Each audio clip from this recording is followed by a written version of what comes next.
आहे। आपण सगळ्या वारकऱ्यांना आवाहन केलं आहे की आपण पुणे शहरामध्ये जास्तीत जास्त प्रवेश करावा, इथेच यावं देहू-आळंदीला जाण्यापेक्षा।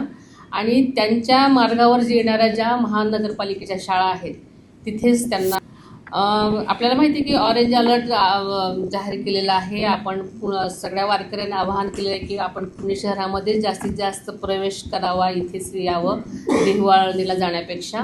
आणि त्यांच्या मार्गावर जे येणाऱ्या ज्या महानगरपालिकेच्या शाळा आहेत तिथेच त्यांना त्यांची सोय करण्यात आलेली आहे। ज्या त्या पालखी मार्गावरच्या ज्या शाळा असतील त्या सर्व शाळांमध्ये अशा वारकऱ्यांची सोय करण्यात आलेली आहे।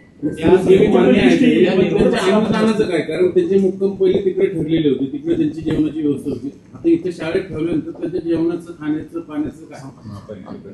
अर्थात जेव्हा आपण त्यांची सोय तिथे थांबण्याची गरज होतं तिथे सगळ्याच प्रकारची सोय, पाण्याची व्यवस्था, खाण्यापिण्याची सोय, कोणाला काही झालं असेल तर औषध पाण्याची सुद्धा सोय तिथे करण्यात येणार आहे।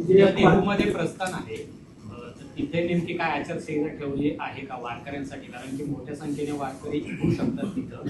आळंदी देवस्थानाने असा निर्णय घेतला की फक्त 560 वारकरीच मंदिरामध्ये असतील आणि प्रस्थान सोहळा होईल। तर उद्या देहूमध्ये जो प्रस्थान सोहळा होतोय त्या पार्श्वभूमीवर तुम्ही काय आढावा घेतलाय किंवा आचारसंहिता काय आहे? आपण सकाळपासूनच सगळ्यांना आवाहन करत आहोत की देहू-आळंदीमध्ये पाण्याची परिस्थिती असल्यामुळे आपण देहू-आळंदीकडेच जाऊ नये, आपण पुण्याकडे यावं आणि असं आवाहन केलेलं असल्यामुळे मला असं वाटतं की तिथे जाणारा ओघ आता कमी झालेला आहे। पण जी लोक आहेत त्यांच्यासाठी व्यवस्था पूर्णपणे प्रशासन करत आहे। तुम्ही जाणार उद्याची पूरपरिस्थिती, पाण्याची परिस्थिती, पावसाची परिस्थिती बघून आपण विचार करू।